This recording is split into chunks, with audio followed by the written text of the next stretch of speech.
people, and welcome to my channel. My name is Monica for those who are new, and if you are a returning subscriber, welcome back, guys. Welcome to the other side, a safe space we have created here on the internet for individuals like yourself and me who have survived a high control religion. It feels so good to finally say my intro. Here we share insights, we share stories, we help each other navigate this challenging but rewarding journey. Today we have the beautiful Rita Ivy from Liberated Consciousness joining us. And I know in my previous post I mentioned that the comment section will be closed and only open for members. But I thought to myself, you know what? Let people get a taste of the other side with Monica. So anyone can comment, let us know where you're watching this video from, and let's get into it. I'm watching from Pretoria, South Africa. Where are you based, Rita, or where are you right now? I am in Tampa, Florida. Ooh, every time I hear Tampa, Florida, I keep thinking Magic Mike because there's a movie, I think is the second one, where they were in Tampa, Florida. So that's Are you why. serious? Yep. I haven't seen either one, so now I need to watch them. Oh my gosh. I Go watch it know. with your friends. With your girlfriends. It's worth it. I promise. But yeah, let's get right on into the conversation. Rita, tell us a little bit about yourself. Who is Rita? What are you all about? Oh my goodness, I don't think we have enough time to cover all of that, but I will give you a nice little snippet. So, for all intents and purposes, right, for you having me on the show, for those who are new, actually, I used to be a part of the Jehovah's Witness religion, as you know, and I have been away from that for the last 5 years. I didn't think I would be away for this long after being, the shunning.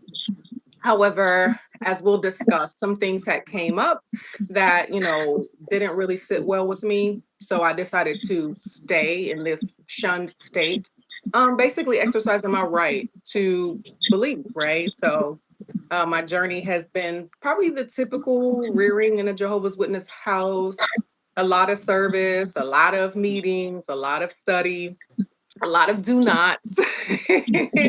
But We all all know. in all, exactly, but for the most part, the growing up in the organization, I don't think was as traumatic for me as it was when I decided to actually get baptized when I was an adult. So I was considered the prodigal son.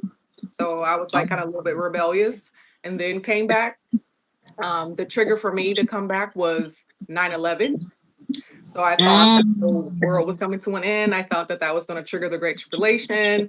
Nothing like that had ever happened before, especially on US soil. I'm like, I totally freaked out and came back. And so probably when I was maybe 21, I think is when I got baptized. And then I have been, what they consider a faithful member ever since, 2001, excuse me, up until 2020.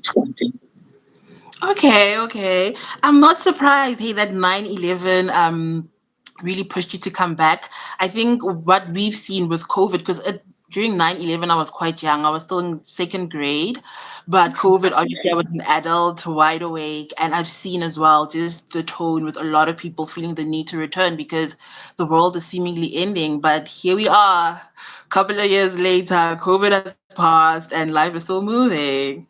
So yeah, Exactly. we can move on to the next question, and I just want to know, at what point then, because you spoke about you were the prodigal son returning and you went back into the religion. At what point did you feel like, you know what, maybe I did make the wrong decision coming back, or maybe you know what, I gave this a try and it's not for me, and you know what, maybe it's time to actually leave. So my moment didn't come until after I was disfellowshipped. I was very strict with the religion.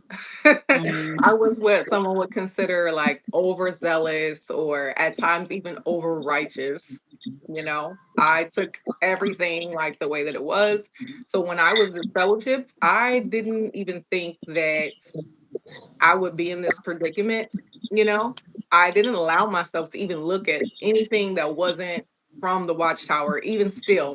And it wasn't until probably maybe almost close to a year into my disfellowshipping where I finally allowed myself that freedom of thought, right? And I looked at the Australia Royal Commission recordings, and I started reading the news clippings online, and I was devastated by that because around the time when I was coming back to the Watchtower, there was another religious group, global, that was in the news heavily for their mishandling of child abuse, and they were like under the firing hose, right? And I remember Mm-hmm. coming to the meetings and the assemblies, and that being a point of, hey, we're separate from the world, we're different from the world. Look at what they have going on, look at what they're doing, you know? Mm-hmm. So that resonated with me. And so to learn that, the Watchtower was guilty of the same things, not just in one isolated situation, but all over the world. There was the case in Pennsylvania, USA, that was getting really big around the time of 2020, 2021.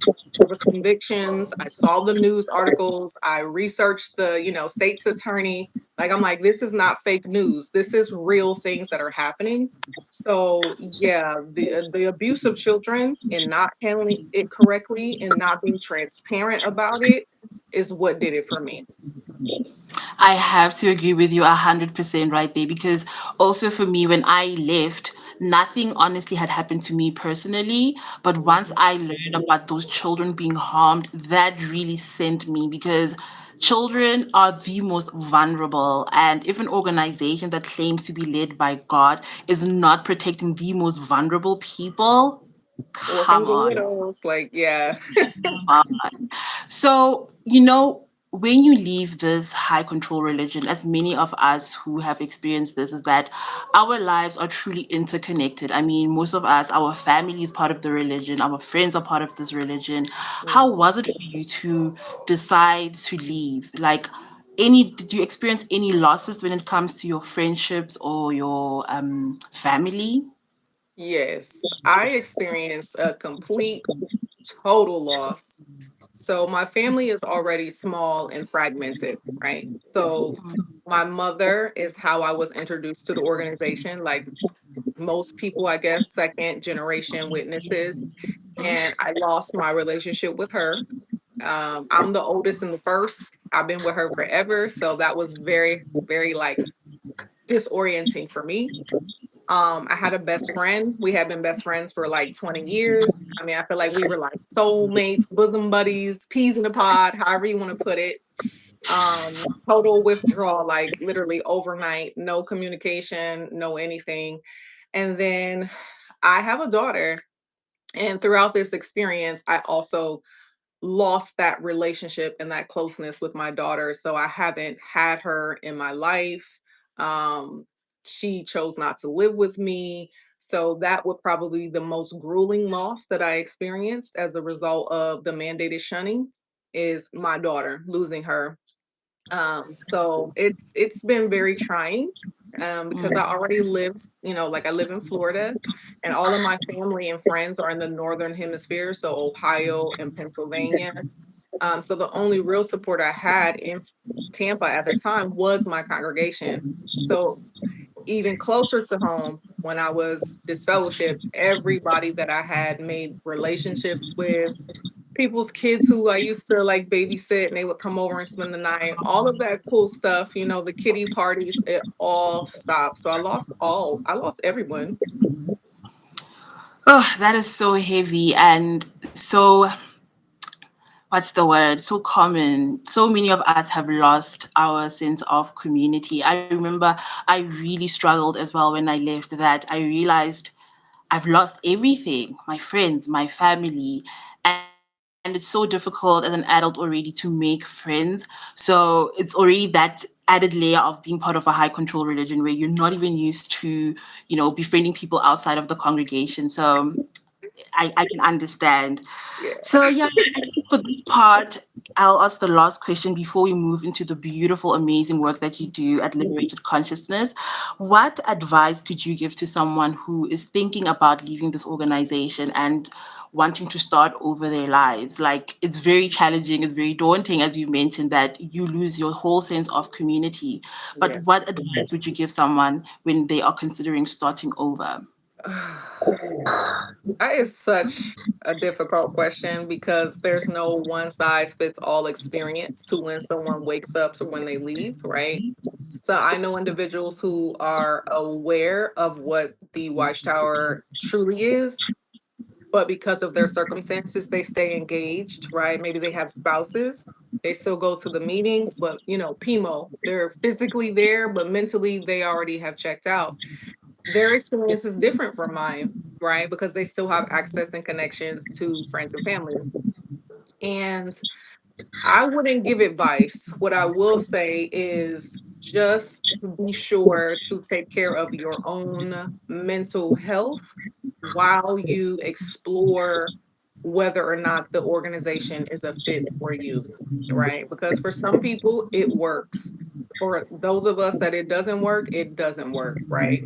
And so the one thing that I've noticed is that when people are waking up, it's jarring, it's extremely disorienting. And so they have this moment where we all are like, am I not thinking correctly? Like, did I lose my mind? Like, this can't be right. Like, Me? something has to be wrong with me. You're already feeling bad about the fact that you took a peek at something that they said you weren't supposed to. Now you have all these questions. And then, you go through that angry phase, right? Everybody goes through it. Some it's in the beginning of their journey, some it's in the middle. I know people woke up, they immediately felt shame and guilt because they had recruited a lot of people into the group. Others have mourned. They were mourning. They were sad because the life that they had envisioned is no more. So, the only thing I would say is please be sure to take care of your own mind and your own health while you are exploring your options to either leave or stay, walk away quietly, whatever. Because there's methods that you can do that aren't as disorienting, right? So Mm-hmm. just take care of your mind, check in with how you feel, write down your thoughts. If you have no one, that's what we're going to talk about next with liberated consciousness. Like you need to always have someone else to bounce that, your thoughts and ideas off of. So please take care of yourself as you wake up or get curious about what's out there. I love that. You gave some great advice. And I just want to take note of the people who have joined us. We have MK Alyssa, welcome. We also have Tebogo Mukalusi. I hope I said your surname correctly. Thank you all for joining us. Let us know where you are watching from, and we'll move on to the next question. Now, as you have alluded, to liberate consciousness, let us know a little bit more about it. Like, what inspired you to start liberated consciousness? What is it all about? Well, me and my partner actually started it together. And I'm so grateful that I did have at least one person to go through this journey with, right? So he was also disfellowshipped. So we kind of went through that experience together of, you know, who am I, where am I, what am I gonna do? You know, his experience different because he was born into the organization with generations of like family already in there. I think he's like third generation. Whereas for Wow. me, I would just be like probably first, second generation, maybe. Um, so we were just talking about our own struggle. We were talking about like what we didn't know, how we were feeling, and he had friends who were waking up and they were calling him and calling him, and Wow. there was sadness there. There was loss of community there. And so we decided to start a Facebook group called Liberated Consciousness. And it was just for those like immediate friends or people who were waking up so that they can know that others that were trusted, that they can talk to them and they can get sensible advice, right? Because that's the other thing. We don't want to come off as these angry people. Are we upset? We have been.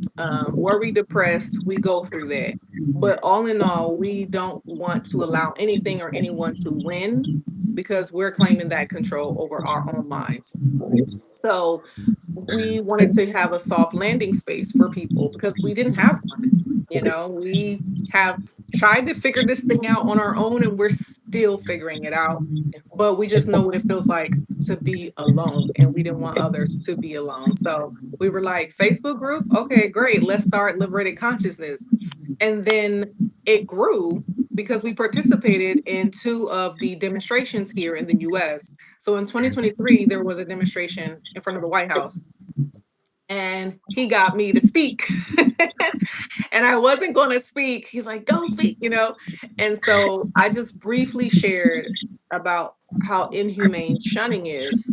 And that like ignited like this huge like following and this huge like, oh my goodness, thank you for sharing your story. Now I can share my story. You've given me confidence and all this other stuff, which was a beautiful thing. That's really one of the reasons why I enjoy doing this. It's literally a labor of love, right? Um, so that's how that goes. And it grew, and then more people came into the Facebook group, and then we participated in the demonstration in 2024. I actually was able to kind of like lead it. The organizer was like, I want you to kind of like be the face and kind of be the host and stuff like that. So I was very privileged to be chosen to do that. And from there, we met even more people.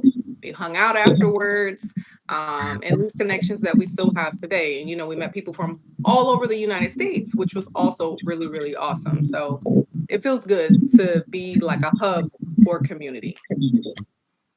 I love that. The way you just explained it, it's so perfect. Like when you leave this high control religious experience, it's so isolating. You're alone. And sometimes you can be so emotional. You can be angry, as you've mentioned.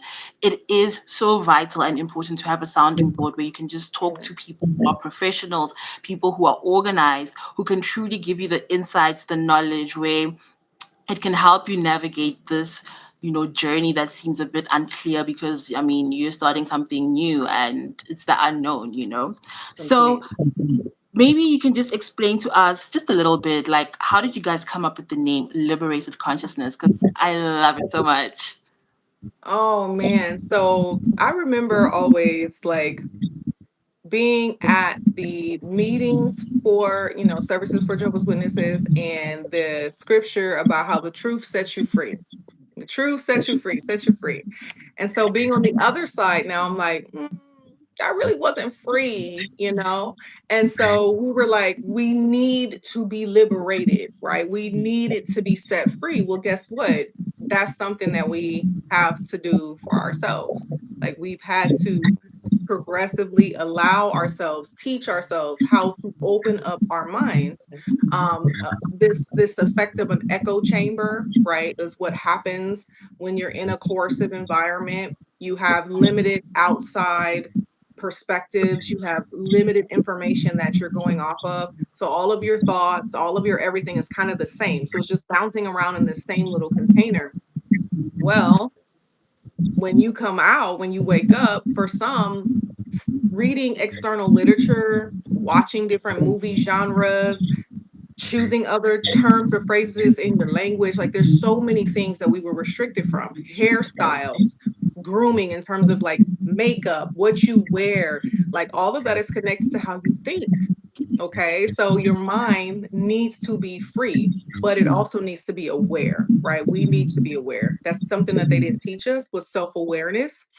So that's where the consciousness part comes from. So our minds are freed and we are aware of at all times where we're at in our journey, where we are in our liberation, right? And where we want to go next, right? So one of the first things I did, which I thought was a bad thing, girl, many people like how they used to tell us like you leave, your life's going to be a mess, you're going to get into all this trouble, you're going to do all these things. Well, Uh-huh. researching and studying it, there's a psychological explanation for why that happens. It's not that people are bad or that they're careless or that they're not blessed or that they have lost God's favor. No, the chemistry that's happening here from you having to real get shut out and then try to bounce back, it goes into this hypervigilance mode, and it starts making all these rash, quick decisions without thinking things through. Then it has to process all those emotions and like your new reality. Like, it's really intense. So I got my nose pierced. I got a tattoo for the first time. Like, I did all these things. And people on the outside watching were like, you just did a swan dive, like into everything. And I was like, I guess I kind of did. But I was like, why did I do that really? And so that's where I researched it and saw. And I'm like, you know what? Everybody needs that permission to just try something that you wouldn't have normally tried, face a fear that really isn't your fear, but it was a fear that was given to you by someone else, and challenge your narrative of paradise, happiness, joy, because those are also concepts that were given to us. Love and its definition and how it's displayed was given to us. So this liberation is layered. Our morals, principles, ethics, the essence of who we were was all based off of what someone else said and told us. So that's scary to unpack. So that's why we decided to be like, you know what? There's so much that has to happen. We need to be conscious and aware, and we need to be okay with being free, mentally free. So, in a nutshell, that's how it came out. Love it. I really, really love it. You explained it so well. And that leads me to the next question, that what is the core mission then of your organization, and who do you guys actually service or help out?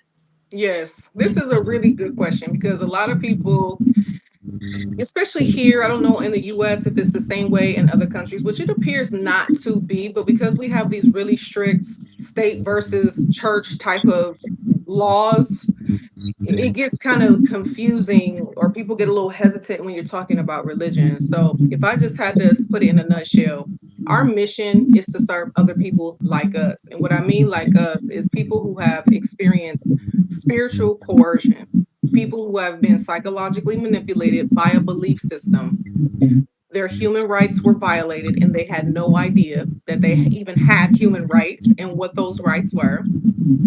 Pause for a second. You have a right to education. Well, if you were raised as one of Jehovah's Witnesses, that's a human right you did not know that you had, and it was taken away from you, right?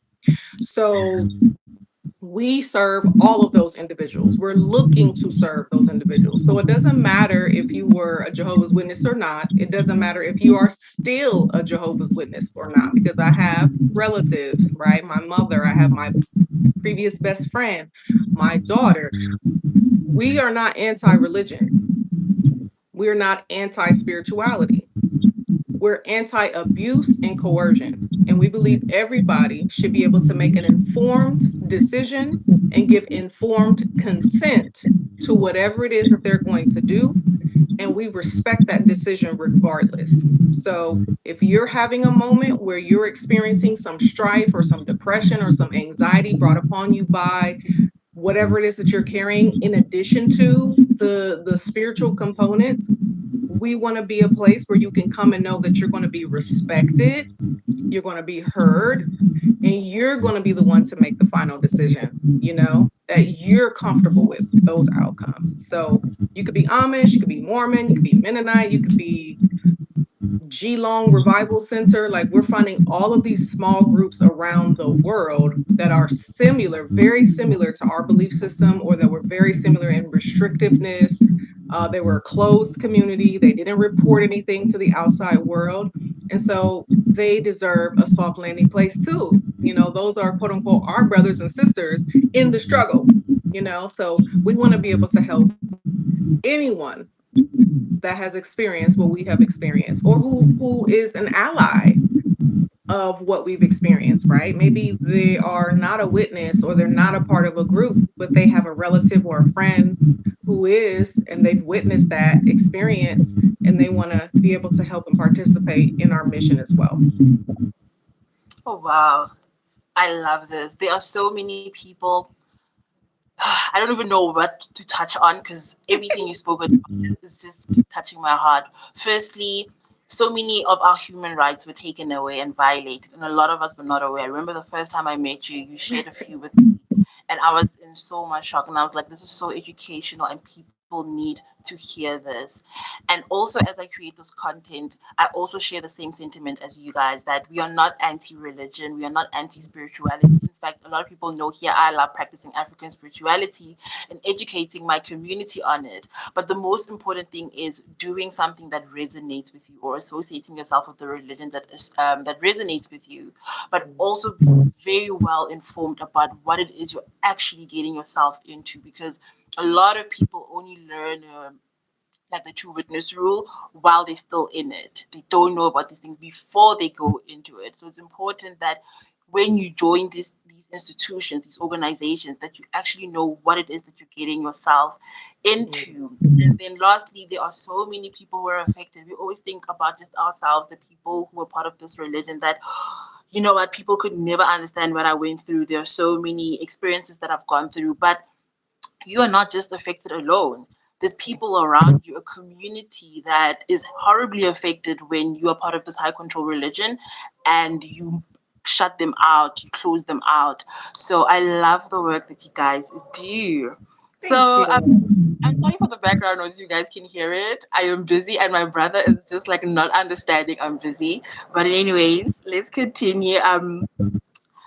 We are now going to talk about Ivy's life on the other side, and I want to know, like, what brings you the most joy right now? Like, what makes Ivy Rita just light up? Oh my goodness. The first thing that came to my mind are my nieces and my nephews.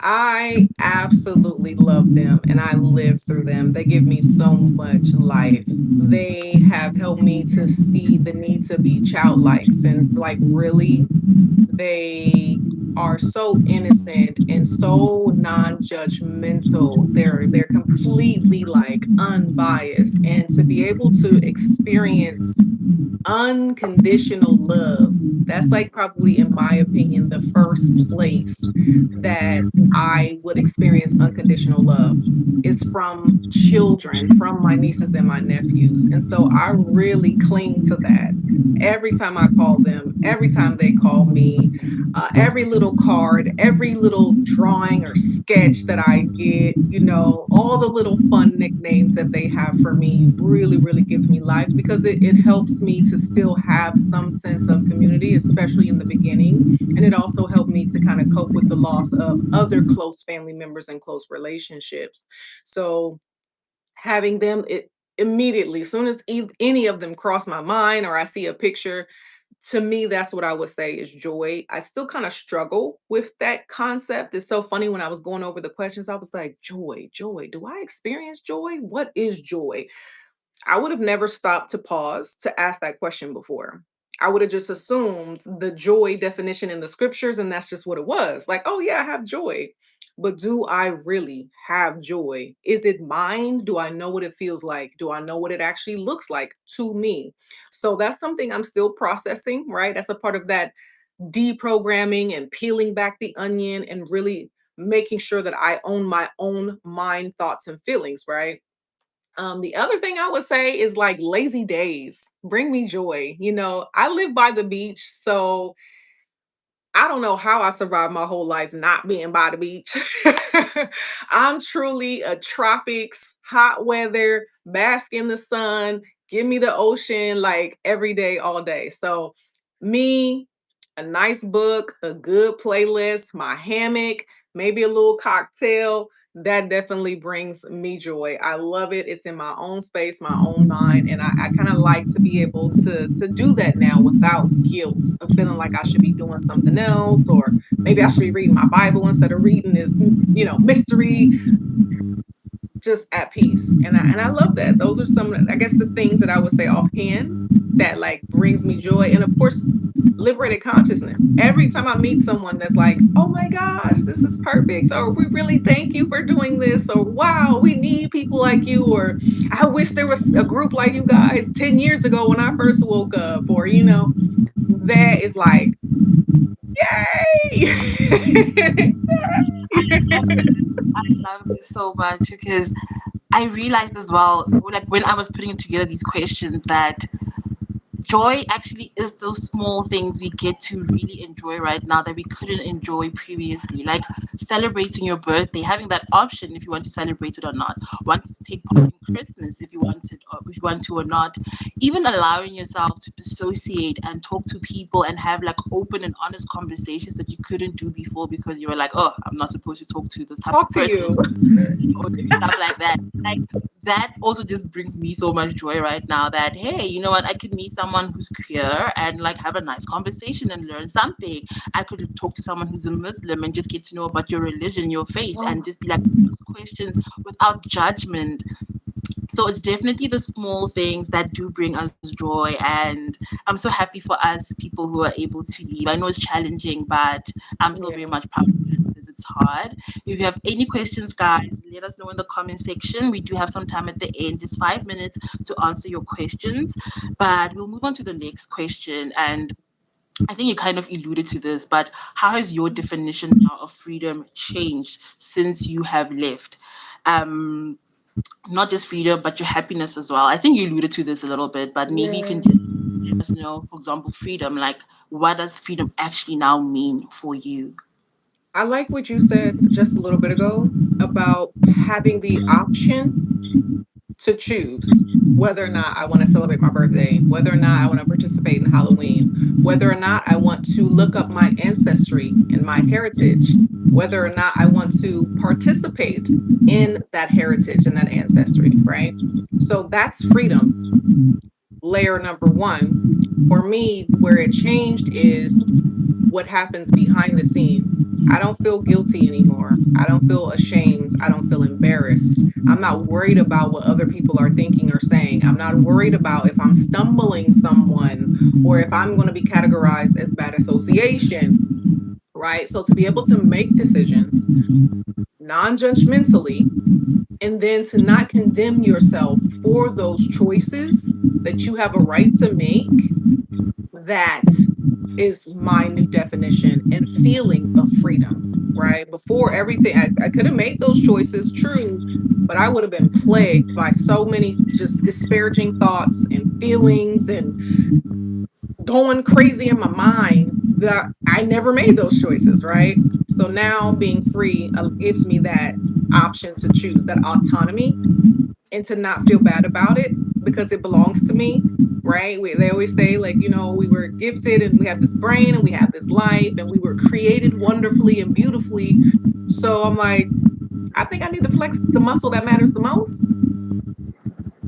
So Yep. yeah, that would be happiness and freedom in regards to that way. In my opinion, is when you can engage in either of them, truly be in the moment and not feel negatively about yourself when you're done.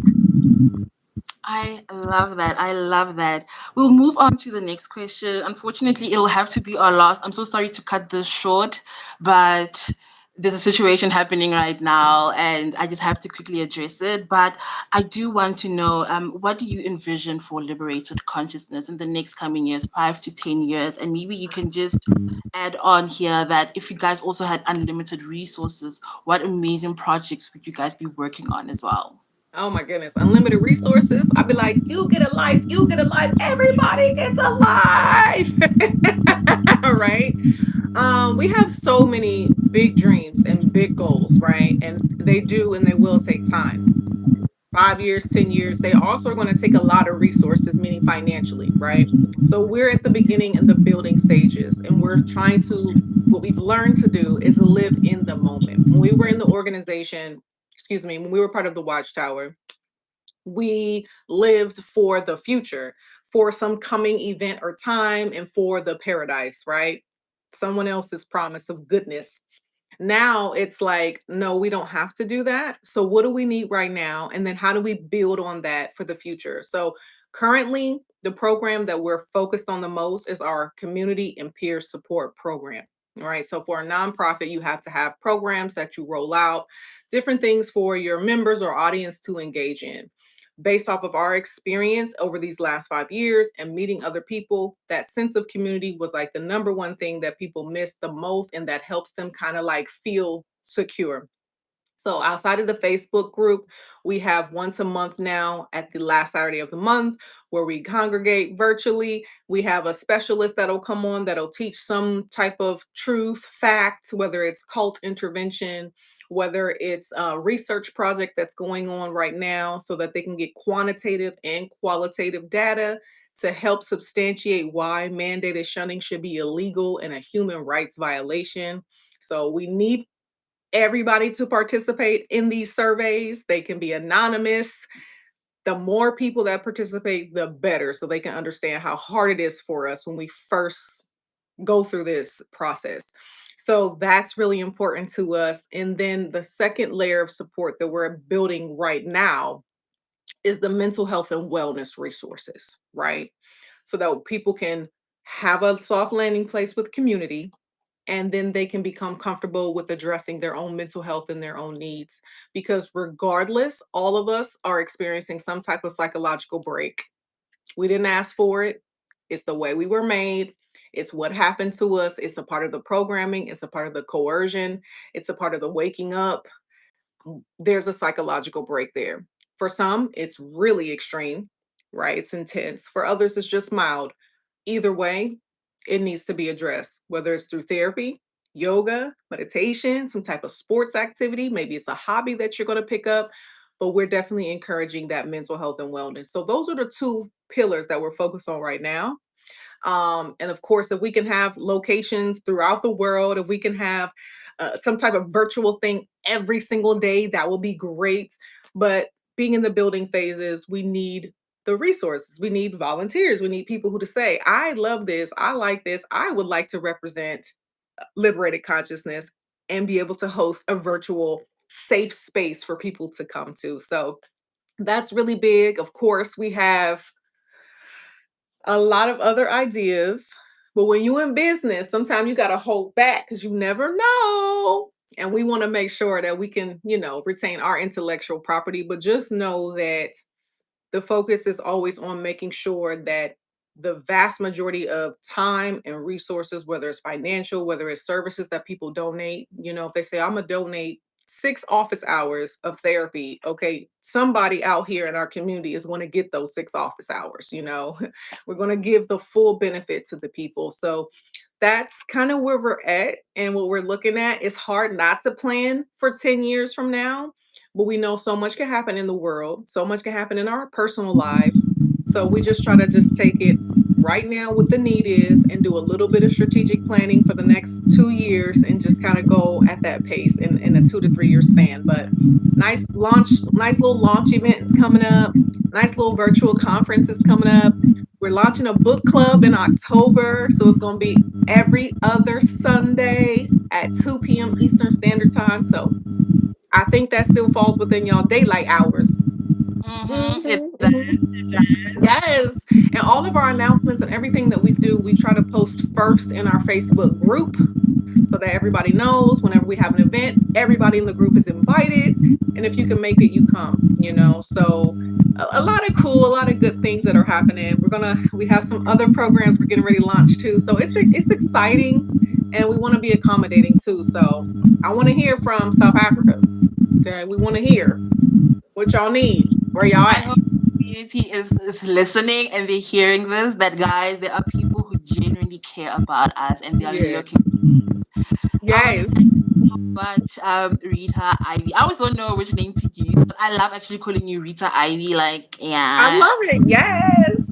Girl, some And people love Rita, some people love Ivy, some people put them together. Like I have two first names at yes, this point, and they're great. I want to thank you so much for availing yourself for today and having this fruitful and important conversation. The journey of leaving this high control religion, not just this specific one, but any other high control religion or any other high control group can be very challenging. And we need more organizations like yourself, like Liberated Consciousness, that is helping the people, providing resources, providing anything, a shoulder just to cry on, people who will just validate your experience. It's so Yes. important. So once again, I want to thank you so much, and I want to Thank thank everyone you. live and those even watching the recording. Please leave a comment. And I will see you all in the next one. Yes, and I hope to see you all in the Facebook group for Liberated Consciousness. Join the Great Consciousness. Go join. Go follow them, Yes, please. please join. And LinkedIn. Thank you. Yes, Mhm. LinkedIn and Instagram. That's right. Right. Oh, this was so fun, guys. I love you all. Thank you so much for your time, Rita Ivy. And Absolutely. I Oh, will see you absolutely. And girl, yes, this is the first of many. again. Bye See you, bye. everyone. Bye.